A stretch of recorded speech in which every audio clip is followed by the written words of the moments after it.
वो पल जब होंठ हिलते हैं और शब्द निकलते हैं, जय हनुमान ज्ञान गुण सागर, और अचानक कुछ होता है। रीढ़ की हड्डी में एक लहर दौड़ती है, हाथ कांपने लगते हैं, आंखें भर आती हैं, शरीर का रोम रोम जैसे किसी अदृश्य शक्ति से जुड़ जाता है और तुम खुद नहीं समझ पाते कि ये हो क्या रहा है। ये कमजोरी नहीं है, ये डर नहीं है, ये वो सच्चाई है जिसे विज्ञान अभी तक पूरी तरह समझ नहीं पाया, लेकिन हमारे वेद, पुराण और तंत्र शास्त्र हजारों साल पहले ही इसका उत्तर दे चुके थे। आज इस वीडियो में हम उस रहस्य की परतें खोलेंगे जो हनुमान चालीसा के हर दोहे में छिपी है। अगर तुम भी कभी इस कंपन को महसूस कर चुके हो या जानना चाहते हो कि ये क्यों होता है, तो इस वीडियो को अभी बंद मत करना, क्योंकि जो बात आगे बताई जाएगी वो तुम्हारा हनुमान चालीसा को देखने का नजरिया हमेशा के लिए बदल देगी। हनुमान चालीसा ये सिर्फ 40 चौपाइयां नहीं हैं, यह एक सिद्ध मंत्र संरचना है। गोस्वामी तुलसीदास जी ने इसे भक्ति में लिखा जरूर, लेकिन इसकी रचना के पीछे वैदिक ध्वनि विज्ञान, तंत्र शास्त्र और आत्मा के स्तरों की गहरी समझ है। और इसीलिए जब कोई इसे पूरी भावना से पढ़ता है तो शरीर में कुछ होने लगता है जो सामान्य नहीं है। पहले ये समझो कि मानव शरीर क्या है। उपनिषदों में, विशेषकर तैत्तिरीय उपनिषद में बताया गया है कि मानव शरीर केवल हड्डी और मांस का ढांचा नहीं है। इसके 5 कोश हैं: अन्नमय कोश, प्राणमय कोश, मनोमय कोश, विज्ञानमय कोश और आनंदमय कोश। ये 5 परतें हैं जो आत्मा को ढके हुए हैं। जब हम साधारण जीवन जीते हैं तो सबसे बाहरी परत अन्नमय कोश यानी स्थूल शरीर ही सक्रिय रहती है, लेकिन जब हनुमान चालीसा पढ़ी जाती है तो उसकी ध्वनि इतनी गहरी होती है कि वो इन परतों को एक एक करके भेदती है। और जिस क्षण ध्वनि प्राणमय कोश तक पहुंचती है, प्राण हिलने लगते हैं, और प्राण हिलता है तो शरीर कांपता है। ये कोई अंधविश्वास नहीं है, ये वैदिक विज्ञान है। अथर्ववेद में ध्वनि को ब्रह्म कहा गया है, शब्द ब्रह्म। ऋग्वेद के दशम मंडल में वाक सूक्त में कहा गया है कि ध्वनि की 4 अवस्थाएं होती हैं: परा, पश्यन्ति, मध्यमा और वैखरी। जो शब्द हम बोलते हैं वो वैखरी है, सबसे स्थूल, लेकिन जो मंत्र सिद्ध होता है वो परा तक जाता है, जहां ध्वनि और चेतना एक हो जाती है।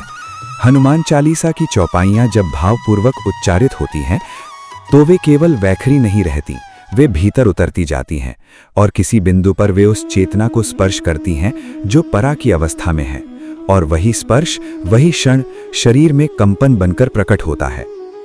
अब तुलसीदास जी की बात करें। उन्होंने हनुमान चालीसा की रचना अवधी भाषा में की, लेकिन इसके छंद और मात्राएं किसी सुर साधक की तरह सजाई हैं। हर चौपाई में 16 मात्राएं हैं और ये 16 मात्राओं की संरचना हृदय की धड़कन के साथ लय में बैठती है। जब हम पढ़ते हैं बुद्धिहीन तनु जानिके सुमिरौं पवन कुमार, तो शब्दों की लय अनायास ही हमारी सांस और हृदय गति को रेगुलेट करने लगती है। ये श्वास विज्ञान योग शास्त्र में प्राणायाम कहलाता है, और हनुमान चालीसा पाठ स्वतः एक प्रकार का मौखिक प्राणायाम बन जाता है। और यहीं से शुरू होता है कंपन का दूसरा कारण। जब श्वास नियमित होती है तो प्राणवायु, जिसे आयुर्वेद और योग शास्त्र में 5 प्रकारों में वर्गीकृत किया गया है, प्राण, अपान, समान, उदान और व्यान, ये सभी वायुएं संतुलित होने लगती हैं। और जब ये प्राणवायु सुषुम्ना नाड़ी में गति करती है जो मेरुदंड में स्थित है, तो कुंडलिनी शक्ति जागृत होती है। शिव संहिता और घेरंड संहिता में इसका विस्तृत वर्णन है। जब ये शक्ति मूलाधार से ऊपर उठती है तो शरीर में स्पंदन होता है, कभी कभी रोंगटे खड़े हो जाते हैं, कभी कभी अश्रु भय आते हैं, और कभी कभी पूरा शरीर कांप उठता है। ये कोई भ्रम नहीं है, ये वो अनुभव है जिसे शास्त्रों में सात्विक भाव कहा गया है। श्रीमद् भागवत के 11 स्कंध में भगवान कृष्ण ने उद्धव को बताया है कि जो भक्त में सात्विक भाव प्रकट होते हैं, रोमांच, अश्रु, कंठ अवरुद्ध होना, देह कंपन, स्वेद, वर्ण परिवर्तन और मूर्छा, ये 8 भाव अष्ट सात्विक विकार कहलाते हैं। ये भाव तब प्रकट होते हैं जब भक्त की आत्मा ईश्वर के निकट आती है। ये कमजोरी नहीं, ये प्रमाण है इस बात का कि तुम्हारी भक्ति सच्ची है, इस बात का कि तुम्हारा शरीर उस ऊर्जा को ग्रहण कर रहा है जो हनुमान जी की उपस्थिति से उत्पन्न होती है। और यहाँ एक बात और जाननी जरूरी है, हनुमान जी कौन है? वाल्मीकि रामायण में हनुमान जी का परिचय देते हुए कहा गया है, वायु पुत्रो महाबली। वे पवन देव के पुत्र हैं और पवन यानी वायु प्राण का ही एक रूप है। शास्त्रों में वायु को ब्रह्मांड की वो शक्ति कहा गया है जो सब कुछ जीवित रखती है। तैत्तिरीय उपनिषद में कहा गया है प्राणो ब्रह्म, प्राण ही ब्रह्म है। और हनुमान जी प्राण के अधिष्ठाता देवता हैं। तो जब हम हनुमान चालीसा पढ़ते हैं और हनुमान जी का स्मरण करते हैं तो हम वास्तव में उस प्राण शक्ति का आवाहन करते हैं जो हमारे भीतर पहले से विद्यमान है लेकिन सुषुप्त है। और जब वो शक्ति जागती है तो शरीर कांपता है। अब एक और गहरी परत खोलते हैं। हनुमान चालीसा में कुछ ऐसे बीज मंत्र छिपे हैं जिनकी पहचान तंत्र शास्त्र के ज्ञाता करते हैं। जैसे रामदूत अतुलित बलधामा, अंजनी पुत्र पवन सुतनामा। इस चौपाई में राम शब्द स्वयं एक महामंत्र है। राम नाम के बारे में शिव पुराण में भगवान शिव ने पार्वती से कहा है, राम नाम मम हृदयम, राम नाम मम जीवनम। राम नाम उच्चारण से र अग्नि बीज है और म अमृत बीज है। जब ये दोनों एक साथ उच्चारित होते हैं तो एक ऊर्जा तरंग उत्पन्न होती है जो सीधे आज्ञा चक्र पर प्रभाव डालती है, वो केंद्र जहां से पूरी चेतना नियंत्रित होती है। और हनुमान चालीसा में राम शब्द कितनी बार आता है? एक बार नहीं, दो बार नहीं, बार बार। और हर बार जब ये उच्चारण होता है तो वो ऊर्जा तरंग और प्रबल होती जाती है। ये एक संख्यक आघात की तरह है जो भीतर की सुप्त शक्ति को जगाता है और जब वो जागती है तब कंपन होता है। अब वो क्षण आया है जिसे जानकर बहुत से लोग चौंक जाते हैं। हनुमान चालीसा की एक चौपाई है, अष्ट सिद्धि नव निधि के दाता, असबर दीन जानकी माता।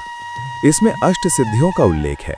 ये 8 सिद्धियां अणिमा, महिमा, गरिमा, लघिमा, प्राप्ति, प्राकाम्य, ईशित्व और वशित्व योग शास्त्र में वर्णित वे शक्तियां हैं जो योगी को तब प्राप्त होती हैं जब वो अपनी चेतना के उच्चतम स्तर पर पहुंचता है। और मां सीता ने हनुमान जी को ये वरदान दिया था कि जो भी उनका स्मरण करेगा वो इन शक्तियों के निकट होगा। जब कोई भक्त इस चौपाई को पढ़ता है और उसके भीतर सच्ची जिज्ञासा और श्रद्धा है तो उस क्षण उसके शरीर में जो ऊर्जा प्रवाहित होती है वो अष्ट सिद्धियों की ऊर्जा का एक अंश होती है। और वो अंश भी इतना प्रबल होता है कि शरीर उसे सहन करने की कोशिश करता है और इस सहन करने की प्रक्रिया में ही कंपन होता है। तुम्हारा शरीर एक सीमित पात्र है और हनुमान चालीसा असीमित ऊर्जा का स्रोत। जब असीमित ऊर्जा एक सीमित पात्र में प्रवेश करती है तो वो पात्र कांपता है। अब एक वैज्ञानिक दृष्टि से भी समझें, क्योंकि सत्य हर कोण से सत्य ही है। आधुनिक भौतिक शास्त्र में स्ट्रिंग थ्योरी कहती है कि ब्रह्मांड में हर वस्तु एक विशेष आवृत्ति पर कंपन करती है। हर परमाणु, हर अणु, हर कोशिका, सब कुछ एक निश्चित फ्रीक्वेंसी पर वाइब्रेट कर रहा है और हमारा शरीर भी इसी नियम के अधीन है। जब हनुमान चालीसा की ध्वनि तरंगे वायु में फैलती हैं तो वे शरीर की कोशिकाओं को उनकी मूल फ्रीक्वेंसी की याद दिलाती हैं। आधुनिक न्यूरोसाइंस में इसे रेजोनेंस कहते हैं।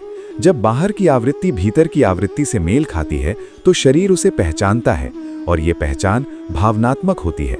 इसीलिए आंखें भर आती हैं, रोंगटे खड़े होते हैं और शरीर कांपता है। लेकिन ये विज्ञान भी अधूरा है, क्योंकि विज्ञान फ्रीक्वेंसी को मेजर कर सकता है लेकिन भक्ति को नहीं। जब एक भक्त हनुमान चालीसा पढ़ता है तो वो केवल शब्द नहीं बोलता, वो एक संबंध जीता है और वो संबंध है भक्त और भगवान का। वाल्मीकि रामायण में जब हनुमान जी लंका में मां सीता से पहली बार मिलते हैं और राम नाम की मुद्रिका देते हैं, मां सीता का जो भाव था, जो कंपन था, वो कंपन भक्ति का था, वो कंपन प्रेम का था। और जब हम हनुमान जी का स्मरण करते हैं तो उसी प्रेम की लहर हम तक भी पहुंचती है। भक्ति सूत्र में महर्षि नारद ने कहा है, सा तु अस्मिन् परम प्रेम रूपा। भक्ति वो परम प्रेम है जो ईश्वर से जुड़ती है। और प्रेम जब पूर्ण होता है, जब वो बिना किसी रोक के बहता है तो शरीर उसे धारण नहीं कर पाता।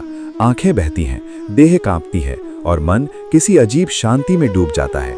ये वही शांति है जिसे उपनिषदों में आनंद कहा गया है, जो न सुख है न दुख, बल्कि उन दोनों के पार की अवस्था है। अब आते हैं एक और बेहद महत्वपूर्ण बिंदु पर। हनुमान चालीसा में भूत पिशाच निकट नहीं आवे जैसी चौपाइयां हैं। इन्हें कई लोग केवल अंधविश्वास मान लेते हैं, लेकिन तंत्र शास्त्र और अथर्व वेद में स्पष्ट कहा गया है कि मानव शरीर के चारों ओर एक ऊर्जा क्षेत्र होता है जिसे आभा मंडल या प्राणिक शील्ड कहते हैं। जब हम नकारात्मक विचारों में, भय में या अशुद्ध वातावरण में रहते हैं तो ये आभा मंडल कमजोर होता है, लेकिन जब हनुमान चालीसा का पाठ होता है तो ध्वनि तरंगे इस आभा मंडल को पुनः सक्रिय करती हैं और इस एक्टिवेशन की प्रक्रिया में जब नकारात्मक ऊर्जा बाहर जाती है और सकारात्मक ऊर्जा प्रवेश करती है तो शरीर एक ट्रांजिशन से गुजरता है और वही ट्रांजिशन कंपन बनकर अनुभव होता है।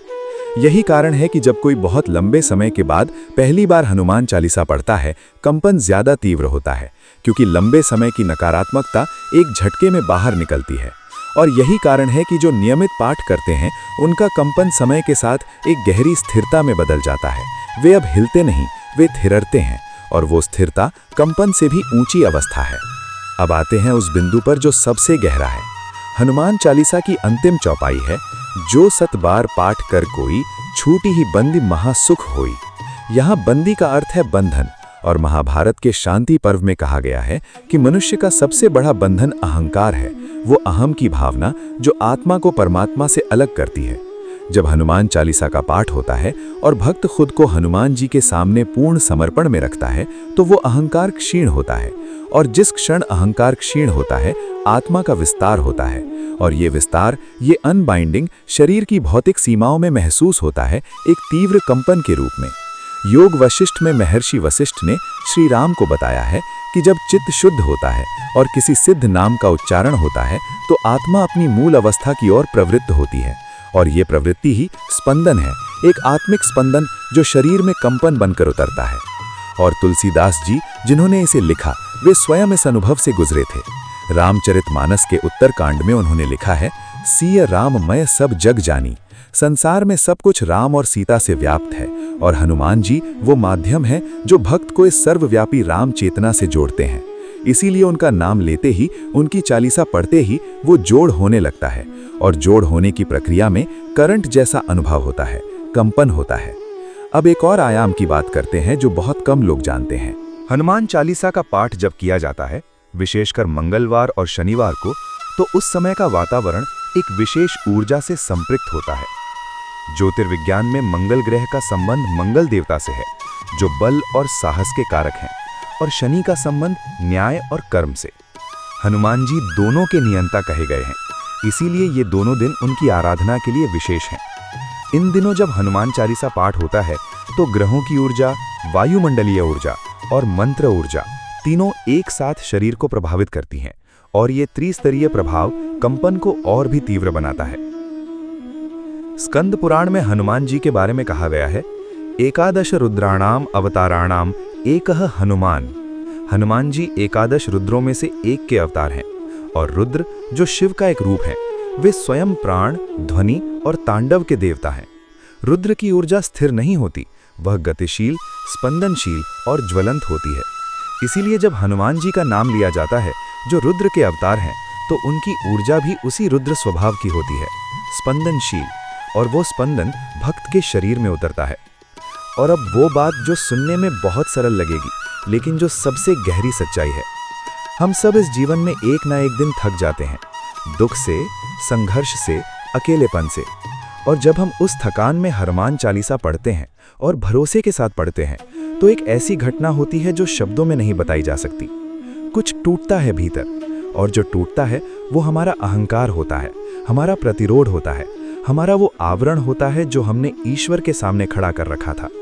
और जब वो टूटता है तो आंखें बह जाती हैं और शरीर कांप उठता है। हनुमान चालीसा का पाठ जब किया जाता है, विशेषकर मंगलवार और शनिवार को, तो उस समय का वातावरण एक विशेष ऊर्जा से संपृक्त होता है। ज्योतिर्विज्ञान में मंगल ग्रह का संबंध मंगल देवता से है, जो बल और साहस के कारक हैं, और शनि का संबंध न्याय और कर्म से। हनुमान जी दोनों के नियंता कहे गए हैं, इसीलिए ये दोनों दिन उनकी आराधना के लिए विशेष हैं। इन दिनों जब हनुमान चालीसा पाठ होता है तो ग्रहों की ऊर्जा, वायुमंडलीय ऊर्जा और मंत्र ऊर्जा तीनों एक साथ शरीर को प्रभावित करती हैं, और ये त्रिस्तरीय प्रभाव कंपन को और भी तीव्र बनाता है।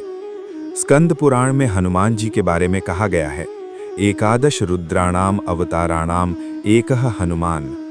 हनुमान जी एकादश रुद्रों में से एक के अवतार हैं, और रुद्र जो शिव का एक रूप है, वे स्वयं प्राण, ध्वनि और तांडव के देवता हैं।